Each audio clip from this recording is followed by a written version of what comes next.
I never run out of content. The more the better. So I guess I'd like to. Yeah. So tell me. So what's your plans for your music career? Do you plan on doing touring, albums, or what? Do you have a plan for your career? Yeah, I'm just right now working on finishing this album I have coming out hopefully by summer or fall. I just gotta finish a few more parts to it. After that, I'm just trying to get my music out there, try to put in the video. I mean, I did have a song in the video one time before, so I hope I can get that streak going. Then finally, I hope I can get some exposure and get some gigs coming soon. Okay, great. What do you typically play at bars? Do you play at parties, or how do you typically schedule your shows? So I usually play shows in the open mic nights. Sometimes if venue is good enough, I probably play for them. Some bars are kind of like run down, but that's kind of like the one you want to stay away. You want to get a bar that actually like the beer is actually a decent price. You don't want to go to like a bar and like, hey, the beer is only $1, and then you see the beer is moldy. It's like, oh man. Right, exactly. And you're singing in front of people that don't give a shit. You're wasting your time. Yeah, that's actually happened. Yeah. Did you really? Yeah, actually happened my first gig. The first gig I had was in Atlantic City at there's a little dive bar that it's from a little festival that I had, and I was one of the artists that was playing. So when I went there was two set stages. There's acoustic guitar, electric guitar, and then an acoustic guitar stage. So that stage was behind the bar. So I mean, I got there around 8 o'clock.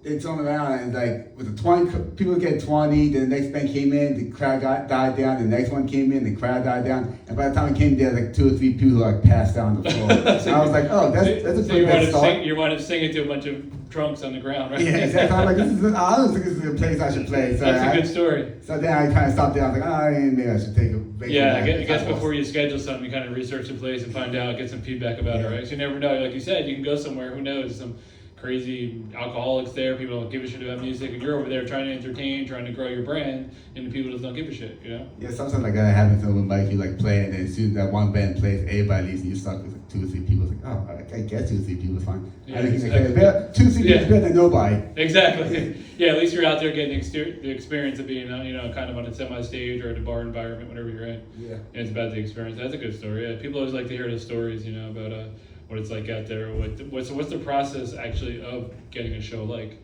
Do you have to call bars, you email them, you somebody you know, or how does it work? Yeah, man, I used to do gigs in my old band. It was more like emailing really, and Facebook. Facebook really helped a lot. We had a Facebook page, and then a lot of people were reaching out to us to do a few shows.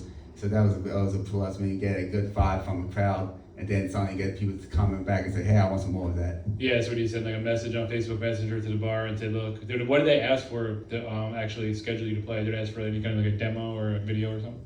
If I remember correctly, I think they asked for any proof that you are a band, like a picture or a band, song. Back then, it was like around 2012, so Spotify and all that streaming services wasn't as big as it is now. Yeah. So back then, it was kind of a little easier because now people would see Spotify and all these artists out there that only has like 3 or 4 followers, and they kind of like back off. Like you don't have that kind of audience, but at the same time, you kind of have to be an audience somewhere. Right, so you got to start somewhere. So that's what I was curious what the process is like. So you contact like the bar owner or manager, and then they kind of look you up. They'll make a decision. They'll say yes or no. Yeah, sometimes it happens like that. So what's it like if they say no? Like, what do they say? Oh, you just obviously they don't want to hurt anybody's feelings. They say, look, you're not popular enough. You can't sing or you can't play.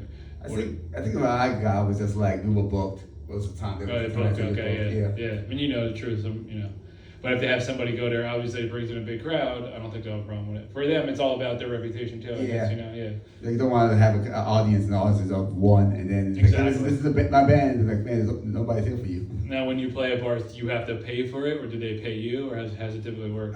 So when I used to be in the band, we did 3 gigs. The first gig was you had to sell 10 tickets, or you don't sell 10 tickets, you got paid the difference. I know my fans who was in the band always complained to me that I'm the one that paid for it, but I wanted to do a show so bad, I would pay to do the show at that point. Yeah. The second time was the same venue, but they were closing down, so we were like one of the last bands to play in that venue. Yeah. So there was no charge or anything. Like, just come into our show and just play a 30-minute set, and then you're good.